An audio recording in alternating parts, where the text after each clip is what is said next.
Ceci est un livre audio autogénéré par Google. Introduction. Ce que l'on conçoit bien s'énonce clairement et les mots pour le dire arrivent aisément. Nicolas Boileau. Après la colonisation, il y eut les indépendances sans véritable souveraineté. Les constitutions calquées sur le modèle occidental furent imposées aux États africains. L'expérience se solda par un échec cuisant. Puis surgissent, sur le modèle soviétique, les partis uniques qui ont semé le monopartisme, souvent au nom de la lutte contre le tribalisme. Le sort des pays fut confié à des hommes forts, censés amener le peuple sur la voie du développement. Cela se révéla plus tard comme une chape de plomb posée sur les populations pour les réduire au silence. À partir des années 1990, l'Afrique a connu une vague de démocratisation, souvent qualifiée de proto ou pseudo, pour faire référence à des imperfections et des dysfonctionnements. Ceux-là même qui ont fait de la démocratisation de pays africains le préalable à toute coopération, font tout pour imposer à la tête des États, des dirigeants indéboulonnables. Leur schéma a échoué. Profitant de la faillite de la démocratie libérale, un certain courant politico-religieux, venu aussi de l'extérieur, se propage partout, prenant le devant sur la scène politique. Loin d'être un gage de l'essor de la démocratie, cette mouvance religieuse dévie ses missions et objectifs par la suite. Au regard de cela, on a l'impression que l'Afrique centrale a choisi de naviguer à contre-courant de l'histoire, ainsi qu'en témoigne l'évolution de l'idéal démocratique qui va dans un premier temps retenir notre attention. 1. L'évolution de l'idéal démocratique. Avec la chute du mur de Berlin en 1989, la démocratie a le vent en poupe dans le monde. Elle est désirée par tous les peuples, et tous les États ou presque se disent démocratiques aujourd'hui. Mais le sont-ils réellement ? Pour mieux cerner cette notion, nous analyserons successivement son étymologie, son évolution et son impact en Afrique. À la recherche d'une définition. Étymologiquement, le mot démocratie est formé de deux racines grecques, démos, peuple et kratos, pouvoir, gouvernement, régime. Il désigne un système politique dans lequel la souveraineté appartient au peuple. Dans sa conception classique, la démocratie repose sur la souveraineté populaire et est perçue selon la célèbre formule du président américain Abraham Lincoln, 1809 à 1855, comme « le gouvernement du peuple par le peuple et pour le peuple ». En d'autres termes, le peuple est le souverain en démocratie. Lui seul donne par délégation des pouvoirs à tous les autres. Il est, comme qui dirait, la racine de la démocratie. À la suite de cette définition, il faut apporter quelques précisions. La démocratie, avant d'être un régime politique, est aussi un système de valeurs. Selon Tocqueville, 1805 à 1859, l'essence de la démocratie est dans l'égalité des conditions des citoyens. Elle vise la justice sociale et économique, conçue comme l'égalisation des individus par la réduction des écarts entre les différentes classes et par l'ouverture des situations les plus enviables aux hommes d'origine les plus modestes. C'est cette conception qui semble être privilégiée par les masses populaires en Afrique. Et ceci a une influence certaine sur les chances des partis d'opposition de conquérir le pouvoir, comme on le verra plus loin. Julien Binda, 1867 à 1956, soutient que la nature des principes démocratiques est d'ordre politique et spirituel. Dans l'ordre politique, la démocratie est caractérisée par le respect de la personne humaine, la volonté de lui conférer, indépendamment de toute considération de classe sociale ou matérielle, un caractère d'inviolabilité. Il suit de cela qu'un État démocratique se met au service des citoyens et non l'inverse. Pour ce qui est des caractéristiques de la démocratie dans l'ordre spirituel, l'auteur soutient qu'il s'agit des valeurs morales comme la justice et la vérité. Pour Gérard Connac, 1930 à 2016, la démocratie ne se décrète pas.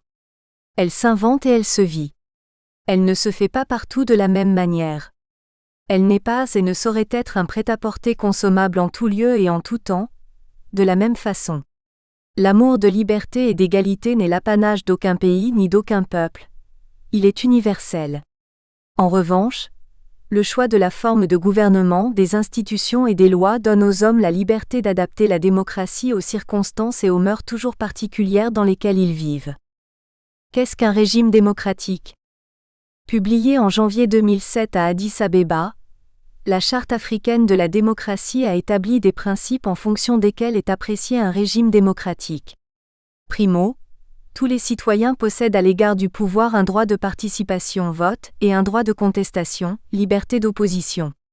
L'opposition est une force aussi légitime que le sont les gouvernants en place. Secondo, ni un individu, ni un groupe ne s'approprie définitivement le pouvoir. Les autorités de l'État tiennent leur pouvoir du peuple par voie d'élection. Les élections sont organisées à échéances régulières et sont supervisées par un organe indépendant qui valide le scrutin. Pour gagner en transparence et en crédibilité, il requiert le regard des observateurs, nationaux ou étrangers. Tertio, le pouvoir judiciaire, gardienne des libertés publiques, doit être indépendant. De même, une instance supérieure de la communication veille à la liberté d'expression de l'opinion publique pour permettre l'échange et la délibération. Selon la Charte africaine, tout système qui n'est pas conforme à ces caractéristiques est tout sauf démocratique. La démocratie, un principe à la conquête du monde. La notion de démocratie a connu une évolution significative. Chaque période de l'histoire apporte des précisions sur le concept. Ce qu'on appelle la démocratie, dans l'acception occidentale, a été expérimenté à Athènes au VIe siècle avant notre ère, mais à une toute petite échelle. Cette démocratie directe était réservée à une infime minorité. Seuls les hommes considérés comme libres avaient le droit d'influencer les prises de décision. Les femmes, les esclaves et les étrangers n'avaient aucune influence sur la marche de la société. Au Moyen Âge, il n'existait pas d'État démocratique à proprement dit en Europe. Cependant, certaines régions comme la Flandre connaissaient des expériences proches de la démocratie. Il s'agit dans chacun de ces cas d'une démocratie oligarchique, c'est-à-dire d'un régime politique où un petit nombre de citoyens privilégiés détient l'essentiel des pouvoirs et des richesses. C'est au XVIIIe siècle que la démocratie représentative, telle qu'on la connaît aujourd'hui, est véritablement née en Grande-Bretagne. Puis, elle a franchi l'Atlantique pour triompher aux États-Unis. Parallèlement, elle gagnait du terrain en Europe continentale à travers la Révolution française, vite confisquée. Plus tard, elle s'est affirmée dans le reste de l'Europe, combattue et contenue par le fascisme pendant la première moitié du siècle, par le léninisme, le stalinisme et le maoïsme pendant la seconde. À partir des années 70, les progrès de l'idée démocratique se sont accélérés pour aboutir à ce que certains ont appelé la seconde révolution démocratique en Espagne, au Portugal, en Grèce, suivie par 10 à 20 pays d'Amérique latine et d'Asie.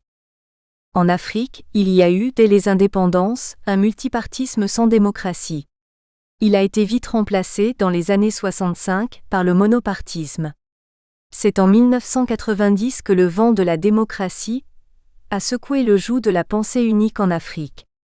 D'une part, à cause des facteurs exogènes comme la décomposition de l'Europe de l'Est et le discours de Mitterrand à la Baule, mais d'autre part à cause des facteurs endogènes tels que la révolte des étudiants, l'activisme de certains leaders d'opinion et les émeutes récurrentes des populations ayant beaucoup affaibli les dictatures africaines.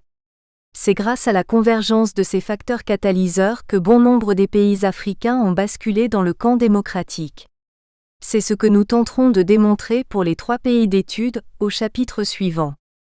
De la démocratie à la démocrature.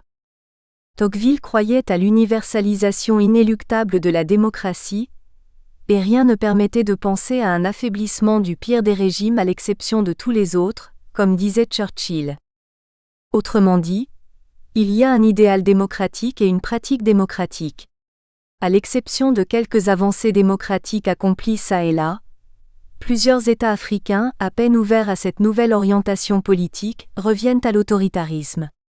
Ils présentent des similitudes de fonctionnement, la longévité au pouvoir, une légitimité très contestée et l'usage de la force et de la fraude pour accéder au pouvoir et s'y maintenir.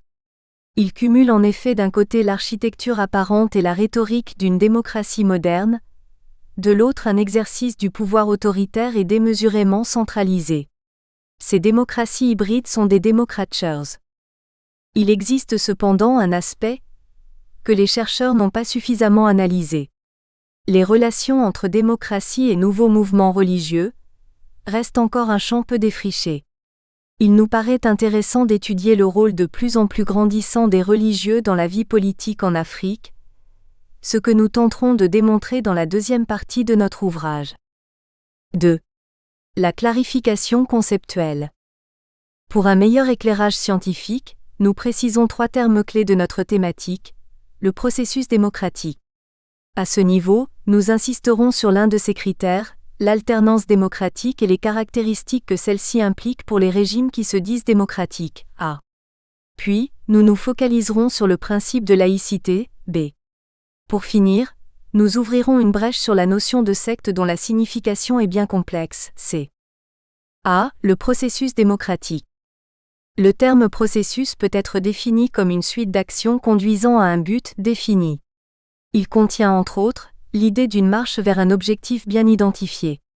Cette marche est faite des étapes à parcourir qu'il faut atteindre avant d'arriver au but fixé. Ce qui se réalise dans un processus n'y va pas d'un seul trait, d'une manière directe. De même qu'il y va de concert avec les règles de parcours qu'il faut observer, pour ne pas s'égarer et perdurer au niveau des étapes. Associé à l'adjectif démocratique, le processus traduit la suite des actions menées pour démocratiser un État, c'est-à-dire l'ensemble d'actions menées pour organiser un État selon les principes démocratiques. Cependant, selon Mamoudou Gazibo, auteur du livre Introduction à la politique africaine, PUM 2010, l'évaluation du processus démocratique n'est pas aisée étant donné l'absence de consensus entre auteurs. Certains estiment que la démocratisation est une question de degré d'ouverture, et non d'état stable. Conformément à cette perspective, Frank Cunningham estime que l'on peut valoriser la démocratie tout en admettant qu'elle ne sera peut-être jamais parfaite, car elle renvoie à un processus continu et non à une chose qu'une société a ou n'a pas. D'autres auteurs croient que la démocratie est une question d'État. Un pays est démocratique ou ne l'est pas. Cette position est particulièrement rigide lorsqu'on analyse des démocraties en train de se faire, et l'adopter conduit à risquer de disqualifier l'ensemble des pays africains.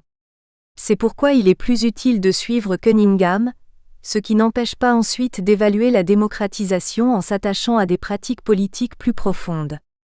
De ce fait, on retiendra que la démocratisation est le processus d'évolution vers la démocratie. Elle s'intéresse aux actions visant à organiser la société selon les idéaux de la démocratie.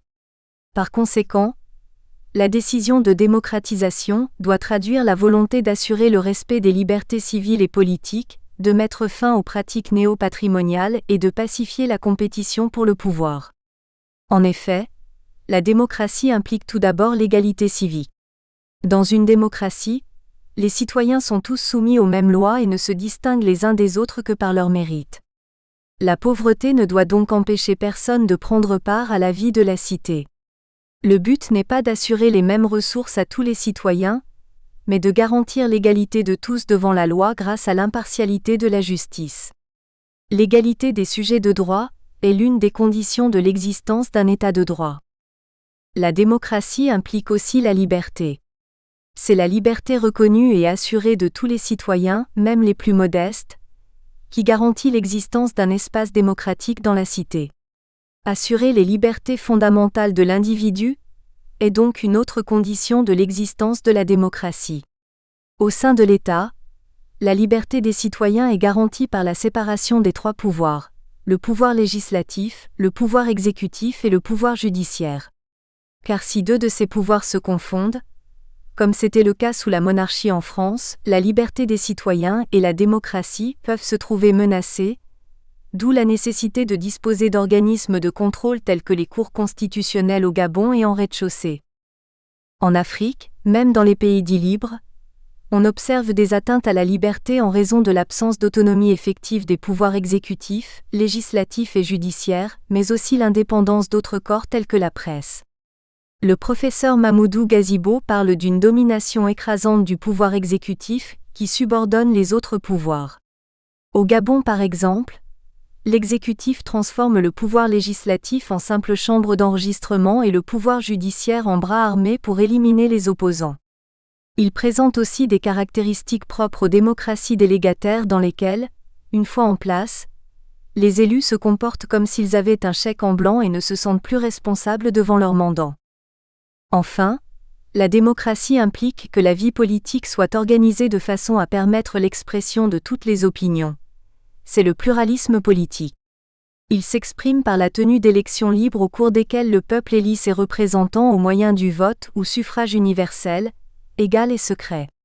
Il offre l'occasion à l'opposition de concourir de manière légale et surtout égale avec le parti au pouvoir, défendant sa vision et son programme, et en critiquant l'action politique du gouvernement en place. À cet effet, les exemples du Bénin, du Sénégal et du Ghana sont très illustratifs. L'idéal de la compétition politique et de la participation populaire constitue la condition première sans laquelle on ne peut parler de démocratie.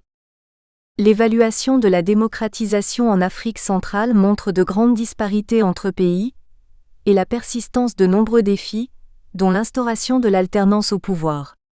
Dans la dernière partie de notre étude, nous insisterons sur la notion d'alternance démocratique, étant donné que celle-ci constitue un puissant indicateur de la démocratie. B. Le principe de laïcité. La laïcité est un principe fondamental qui garantit d'une part, la neutralité de l'État à l'égard des confessions religieuses, et d'autre part, la liberté religieuse et le libre exercice des cultes. C'est ce qui permet aux citoyens de vivre ensemble, en respectant des valeurs communes.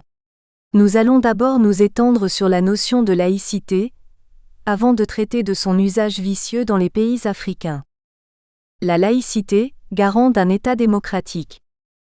Dans des pays démocratiques, comme la France, la laïcité repose sur 3 règles dont l'application varie selon l'espace concerné.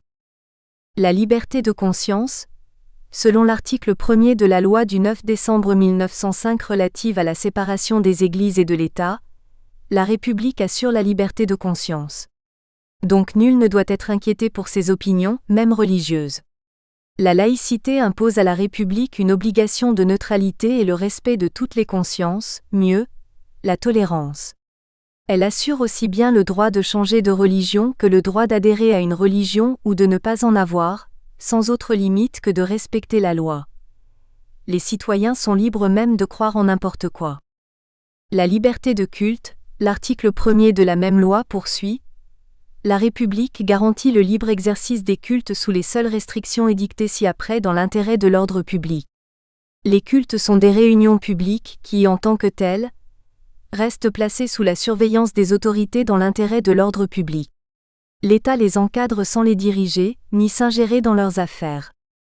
La séparation des institutions publiques et les organisations religieuses. En vertu de l'article 2 de ladite loi, la République ne reconnaît, ne salarie ni ne subventionne aucun culte. L'État qui ne reconnaît et ne salarie aucun culte ne régit pas le fonctionnement interne des organisations religieuses. Il s'affranchit de toute tutelle religieuse. Inversement, les églises sont libérées de toute emprise politique. Bien que ces dispositions garantissent la liberté de conscience en France, pourtant, cette liberté n'est pas absolue urbi et orbi. L'application du principe de laïcité nécessite de distinguer 4 espaces.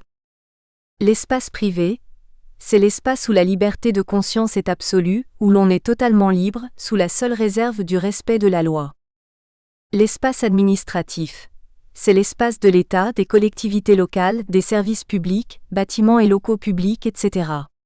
Ici, les bâtiments, les agents publics et tout délégataire d'un service public sont soumis à la neutralité. Mais pas les usagers, qui eux voient la laïcité leur garantir la liberté de conscience. L'espace public ne doit pas être pollué par des signes et autres manifestations de religiosité. Il y a cependant le cas particulier des élèves des établissements publics. L'espace social, c'est l'espace où l'on travaille ensemble, l'entreprise ou l'association par exemple. La liberté de conscience y est garantie, sous réserve d'absence de prosélytisme, du respect des règles d'hygiène et de sécurité, mais aussi du respect de la bonne marche de l'entreprise ou de l'association. L'espace partagé, c'est l'espace commun à tous, la rue ou la plage par exemple, à ne pas confondre avec l'espace administratif. La liberté de conscience y est garantie dans la limite de l'ordre public. Les usages vicieux de la laïcité en Afrique. En Afrique, le vent de la démocratie a donné libre cours au pluralisme religieux garanti par les articles 8 et 9 de la Charte africaine des droits de l'homme et des peuples, adoptée à Nairobi le 26 juin 1981. Pourtant, la laïcité est mise à l'épreuve dans plusieurs États d'Afrique. Bien qu'étant établie dans les constitutions de plusieurs pays d'Afrique francophone, le principe de la laïcité reste assez méconnu des citoyens.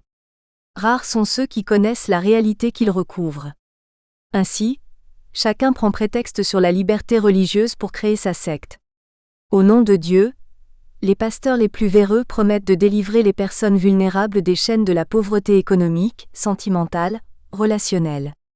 Mais en son nom et pour les services rendus, ces pseudo-guides spirituels s'enrichissent sur le dos de leurs ouailles. Pire, ils font de la religion le véhicule d'un message plus politique que spirituel.